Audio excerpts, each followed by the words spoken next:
Agar ingliz tilini o'rganishni boshlagan bo'lsangiz, siz bir kuni kelib ingliz tilining ikkita asosiy katta shevalari, ya'ni American English va British English bor ekanligini tushunasiz va qaysi birini o'rgansam ekan o'zi degan fikrlar ham o'tishi mumkin.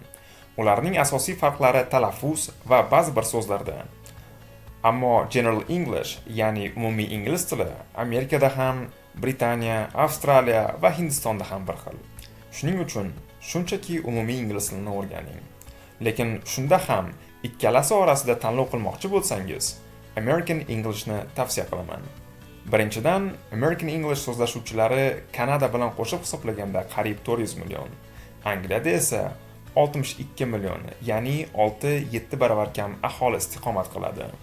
Keyin internet kontentlarining va kinolarning juda katta qismi aynan American Englishda. Amerika esa dunyodagi eng katta iqtisodiyotga ega davlat. Xullas, American Englishning o'nlab ustunliklarini sanashimiz mumkin.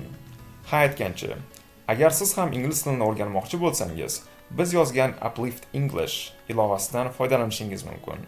Atiga 190 ming so'mga ilovani xarid qilasiz va cheklanmagan muddatda ilovadan foydalanish huquqiga ega bo'lasiz.